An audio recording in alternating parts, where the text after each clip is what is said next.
ఇనాథెంటిక్ content వచ్చింది. మేము ఎలా అప్పీల్ చేయాలని చాలామంది. అసలు మేము అప్పీల్ చేసే ముందర ఏం చేయాలండి అని చాలామంది. అలాగే నేను నా ఛానల్‌కి ఇనాథెంటిక్ కంటెంట్ వచ్చిన తర్వాత నేను నా ఛానల్‌లో ఏమేం మార్పులు చేశాను. ఈరోజు ఛానల్ మళ్ళీ ఎలా మానిటైజేషన్ అయ్యి తిరిగి వచ్చింది. ఈ విషయాల గురించి అన్నీ చాలా క్లియర్‌గా అయితే మాట్లాడుకుందాం. అలాగే క్లియర్‌గా ఎక్స్‌ప్లనేషన్ అయితే చేస్తాను. ఈ వీడియోని అస్సలు ఎవరు మిస్ కావద్దు. హాయ్ అండి, అందరూ ఎలా ఉన్నారు? చాలా మంది అయితే అడుగుతున్నారనమాట. అసలు ఇనాథెంటిక్ కంటెంట్ వచ్చిన తర్వాత మనం ఎలా అప్పీల్ చేసుకోవాలని చెప్పేసి. మెయిన్ విషయం ఏంటంటే మీరు ఒక వీడియో అనేది చేసుకోవాల్సి ఉంటుంది. ఒక వీడియోని చేసి మనం అన్లిస్ట్లో పెట్టి మనం అప్పీల్ చేసేటప్పుడు అంటే మనకు వెంటనే అప్పీల్ వస్తుంది కదా, మానిటైజేషన్ పోయిన వెంటనే అప్పీల్ అని వస్తుంది కదా. అప్పుడు మనం వెంటనే అప్పీల్ చేసేటప్పటికి మనం ఒక వీడియోని అయితే తయారు చేసుకోవాలన్నమాట. మీరు ఏ అయితే వీడియోస్ చేస్తుండే వాళ్ళకి మాత్రమే నేను చెప్తున్నాను. ఫస్ట్ ఆఫ్ ఆల్ అసలు వీడియో ఎలా చేయాలంటే ఖచ్చితంగా ఒక పెన్ను పేపర్ పట్టుకొని మీరైతే స్క్రిప్ట్ రాస్తూ ఉన్నట్టు పేపర్లో రాసుకోవాలి. స్టార్టింగ్లోనే హాయ్ యూట్యూబ్ టీమ్ అని చెప్పి మీ ఛానల్ పేరు అయితే చెప్పాలన్నమాట. ఆ తర్వాత మీరు స్క్రిప్ట్ రాసుకునేది, ఫోటో జనరేట్ చేసేది, వీడియోగా మార్చేది, ఆ తర్వాత మీరు ఎడిటింగ్ చేసేది, మీ వాయిస్ ఓవర్ ఇచ్చేది, మొత్తం కూడా ఒక 5 నిమిషాలు ఉండే విధంగా నీట్గా ఎక్స్ప్లెనేషన్ అయితే ఒక వీడియో అయితే తయారు చేసుకోవాలి. ఆ వీడియోని మీ యూట్యూబ్లో మీరు టైటిల్ ఏమని పెడతారంటే యూట్యూబ్ అప్పీల్ వీడియో అని చెప్పేసి, అలా రీఅప్పీల్ వీడియో అని చెప్పేసి అలా జస్ట్ ఆ విధంగానే వేయాలి. టైటిల్ కూడా అన్లిస్ట్లో పెట్టాలి, పబ్లిక్లో కాదు. అన్లిస్ట్లో అయితే మీరు ఆ వీడియోని అప్లోడ్ చేసి పెట్టాలి. మీరు అప్పీల్ కొట్టినప్పుడు మీరు అప్పీల్ వీడియో అడుగుతుంది అనమాట. ఈ లింక్ని అయితే అక్కడ పేస్ట్ చేయాలన్నమాట. వాళ్ళు చూస్తారు. మీకు చాలా మందికి ఇప్పుడు డౌట్ రావచ్చు, పేపర్లోనే ఎందుకు రాయాలి మేడం అని చెప్పేసి. మీరు పేపర్లో రాసుకొని ఈ స్క్రిప్ట్ నేను చాట్‌జీపీటీకి ఇచ్చి సీన్ వైజ్ చేసుకుంటున్నాను, ఆ తర్వాత నేను ఇమేజెస్ చేసుకుంటున్నాను, వీడియోస్ చేసుకుంటున్నాను, ఎడిటింగ్ చేసుకుంటున్నాను అనని నేను మనిషిని ఇందులో ఇంతగా ఇన్వాల్వ్మెంట్ అయ్యి చేస్తున్నాను అని చెప్పడానికి. వెంటనే మీకు మానిటైజేషన్ అయిందా? ఓకే. లేదు, మీకు 3 మంత్స్ తర్వాత మళ్ళీ అప్పీల్ చేసుకోవడానికి మళ్ళీ కనుక మీకు మెయిల్ వచ్చింది అనుకోండి, మానిటైజేషన్ అప్రూవ్ అవ్వలేదు అనుకోండి, అప్పుడు మీకు ఫస్ట్ ఆఫ్ ఆల్ ఏమని వచ్చింది? ఇనాథెంటిక్ కంటెంట్ అంటే mass producing, repeated content, reused, ఇలా చాలా అన్నిటిని కలిపి ఆ పేరు పెట్టే వేసేస్తుంది అనమాట. ఫస్ట్ ఆఫ్ ఆల్ ఒకవేళ మాస్ ప్రొడ్యూసింగ్ అనుకోండి, మీకు మీ ఛానల్లో 100 వీడియోస్ ఉన్నాయి. 100 వీడియోస్లో ఖచ్చితంగా అన్నిటినీ చూసుకోవాలి. పోలిన వీడియోస్ ఏమేమి ఉన్నాయి, same to as a videos ఉన్నాయి, ఇవన్నిటిని చూసుకొని మీకంటూ ఒక క్లారిటీ రావాలి. ఓహో, ఈ వీడియోల వల్లే ఈ విధంగా అయ్యింది అని చెప్పేసి. అలాంటి వీడియోలన్నిటినీ ప్రైవేట్లో పెట్టి డిలీట్ అయితే చేసుకోవాలి. ఆ తర్వాత మీకు ఇచ్చిన ఈ 3 మంత్స్ టైంలో మీరు ఖచ్చితంగా ఫేస్ కనిపించాలనేం లేదు. ఫేస్ ఖచ్చితంగా కనిపించాలనేం లేదు మీరు చేసే ఈ 3 మంత్స్ వీడియోలలో మీ ఛానల్లో. కానీ ఖచ్చితంగా హ్యూమన్ ఇన్వాల్వ్మెంట్ ఉండే విధంగా చేస్తేనే మీకు మానిటైజేషన్ అప్రూవల్ అయితే అవుతుంది. కాబట్టి ఫస్ట్ ఆఫ్ ఆల్ మీకు ఒక క్లారిటీ ఉండాలి. ఈ పలానా వీడియోస్కి వచ్చింది ఈ మాస్ ప్రొడ్యూసింగ్, రిపీటెడ్ కంటెంట్ అని చెప్పి అనే ఒక క్లారిఫికేషన్ మీకు ఉండాలి ఆ వీడియోస్ పైన. ఒకవేళ ఆ క్లారిఫికేషన్ ఖచ్చితంగా మీకు లేదు అంటే ఖచ్చితంగా మొత్తం వీడియోలైనా డిలీట్ చేయాల్సిందే. ఆ తర్వాత మీరు ఫ్రెష్గా ఒక కంటెంట్ని అయితే తీసుకొని కంటెంట్ను పూర్తిగా మార్చాల్సి వస్తుంది.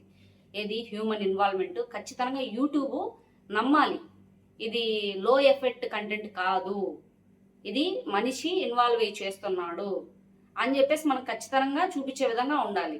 కాబట్టి మనిషి కనిపించకపోయినా ఎడిటింగ్ అనేది ఒక హ్యూమన్ చేసినట్టు ఉంటే ఖచ్చితంగా యూట్యూబ్ మనకైతే మానిటైజేషన్ ఇస్తుంది. ఖచ్చితంగా ఫేసే కనిపించాలని ఎక్కడ రూల్ అయితే లేదు యూట్యూబ్లో. ఇప్పుడు నేను అర్థమైందనే అనుకుంటున్నాను. ఇక నెక్స్ట్ క్వశ్చన్ వచ్చేసి నా విషయానికి వస్తే, నేను మొత్తము 172 షార్ట్స్ ఉన్నాయి నా ఛానల్లో. 172 షార్ట్స్ తీసేయడం జరిగింది. ఎందుకంటే నాకైతే ఒక క్లారిటీ ఉంది, ఏ వీడియోస్కి మానిటైజేషన్ పోయే పరిస్థితి వచ్చింది, ఏ వీడియోస్కి ఈ రిపీటెడ్ కంటెంట్ అనేది వచ్చింది అనేది నాకు తెలుసు. మా ఆయన కూర్చోబెట్టి మరి చూడు, ఈ 5 వీడియోలు సేమ్ ఒకేలా ఉన్నాయి అని చెప్పేసి నాకు చూపించడం జరిగింది. మెయిన్ హనుమంతుడి వీడియోస్, లక్ష్మీదేవి, వినాయకుడి వీడియోస్ సేమ్ ప్యాటర్న్లో ఉన్నాయన్నమాట. ఇక మా ఆయన చెప్పడం ఏంటంటే, ఈరోజు ఓకే, నువ్వు ఒకవేళ మానిటైజేషన్ తిరిగి తెచ్చుకున్నా నువ్వు ఇలాంటి షార్ట్స్ చేసుకునే కొద్దీ పాత వీడియోలలో ఏదో ఒక వీడియోని మళ్ళీ నువ్వు టచ్ చేసి సేమ్ వీడియో చేయాల్సి వస్తుంది. ఆ రోజు కూడా నీకు ఇదే ప్రాబ్లం అయితే వస్తుంది. కాబట్టి కంటెంట్ను మార్చుకోమని అయితే నాకు సలహా ఇచ్చాడు.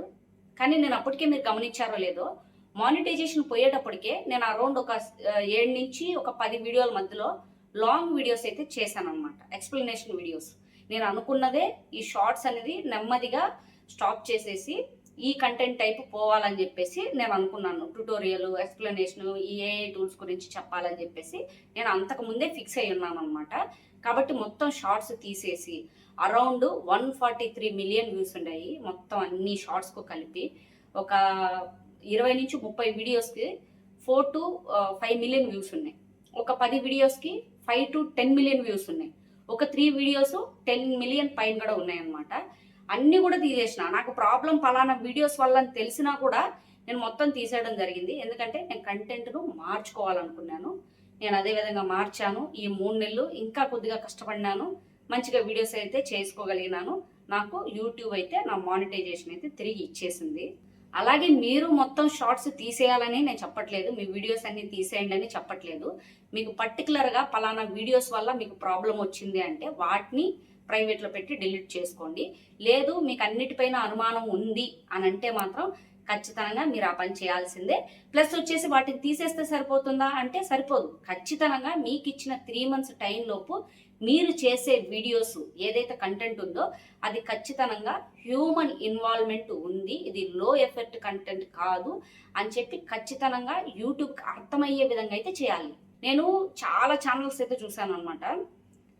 అసలు మనిషే కనిపించకుండా ఎడిటింగ్ సూపర్గా ఉంటాయి వీడియోస్. ఆ ఛానల్ మానిటైజేషన్లోనే ఉన్నాయి, వాళ్ళు ఎక్కడ వాళ్ళ ఫేస్ చూపించలేదు. కాబట్టి ఇది ప్రతి ఒక్కరూ గుర్తుపెట్టుకోవాలి. ఇంకొక చిన్న విషయం మీ అందరికీ చెప్పాలనుకుంటున్నాను. చాలామంది ప్రమోషన్స్ కోసం మీరు వీడియోస్ చేయొద్దు, అందులో వీడియోస్ రావట్లేదు అని అంటున్నారు. నేను ఇప్పుడు నా ఛానల్ మొదలుపెట్టింటాంచి ప్రతి ఛానల్లో కూడా రెడ్డిశ్రీ బ్లాగ్స్లో కావచ్చు, తెలుగు లైఫ్ లెసన్స్లో కావచ్చు, ఏఐ తెలుగు క్రియేషన్స్లో కావచ్చు, ఇంతవరకు నేను ఒక్క ప్రమోషనల్ వీడియో కూడా చేయలేదు. నేను ఏవైతే వెబ్సైట్స్ ఓపెన్ చేస్తానో, నేను ఏ వెబ్సైట్స్ అయితే చూస్తానో వాటినే నేను మీకు చెప్పడం జరిగింది. అంతేగాని ఏ ప్రమోషన్ వీడియో అయితే కాదు, ఇది ఒకటి గుర్తుపెట్టుకోండి. ఇంకొక విషయం ఏంటంటే, నేను మళ్ళీ రీఅప్పీల్ చేసినప్పుడు ఆఫ్టర్ 3 months తర్వాత రీఅప్పీల్ చేసినప్పుడు జస్ట్ క్లిక్ చేసామంతే, ఆడ ఇంకా మళ్ళీ మనల్ని ఏమి అడగలేదన్నమాట. జస్ట్ అంతే క్లిక్ చేసామంతే, అది ఓకే అయిపోయింది, మీ రివ్యూలో ఉంది, మీ ఛానల్ 30 days దాకా పడుతుంది అని చెప్పింది. ఫైనల్లీ 15వ తేదీన 14వ తేదీ నాకు ఓపెన్ కావాలన్నమాట రీఅప్పీల్ చేసుకోవడానికి. కానీ 15వ తేదీ పొద్దున్నే రీఅప్పీల్ చేసుకోవడానికి ఓకే అయింది. ఆ తర్వాత నేనైతే అప్పీల్ చేయడం జరిగింది. ఆ విధంగా మెసేజ్ వచ్చింది. ఆఫ్టర్ నాకు 15వ తేదీ నేను అప్పీల్ చేస్తే 18వ తేదీ అయితే నాకు మెసేజ్ వచ్చింది. ఇక్కడ మెయిల్ వేస్తున్నాను చూడండి. కాబట్టి మీరు ఏఐని యూజ్ చేసుకోండి. ఏఐని యూజ్ చేసుకుంటే లో ఎఫెక్ట్, అంటే ఆడ మనం ఫోటో తీసుకొని స్క్రిప్ట్ తీసేసుకొని అది వీడియోగా మార్చేసి ఆ 8 సెకండ్ల వీడియోని కలిపి ఒక లాంగ్ వీడియో చేసేసి మనం అప్లోడ్ చేసేస్తే ఖచ్చితంగా యూట్యూబ్ దాన్ని లో ఎఫెక్ట్ కంటెంట్ కిందనే చూస్తుంది. దాన్ని మంచిగా మీరు చాలా హార్డ్గా ఎడిట్ చేసుకోవాలి.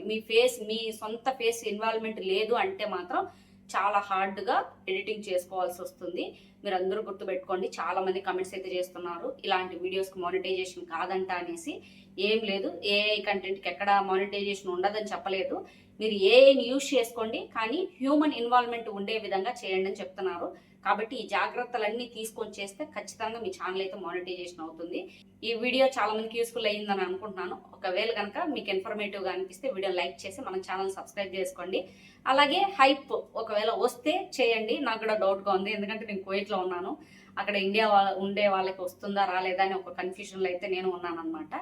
నెక్స్ట్ మరో మంచి వీడియో అయితే వస్తానన్నమాట. చాలా మందికి ఒక డౌట్ అయితే ఉంది, మానిటైజేషన్ పోయే టయానికి మనకి ఎంతైతే ఎర్నింగ్స్ అయితే ఉన్నాయో, ఒక 20 కావచ్చు, $30 కావచ్చు, లేదా 100 కావచ్చు, అదనేది తిరిగి మళ్ళీ మానిటైజేషన్ అయితే మనకు అది వస్తుందా రాదా అనే చాలా మందికి కొన్ని డౌట్స్ ఉంటాయి కదా. దానిపైన అయితే ఒక వీడియో చేయబోతున్నాను అనమాట. వీడియో నచ్చితే లైక్ చేయడం మాత్రం మర్చిపోవకండి.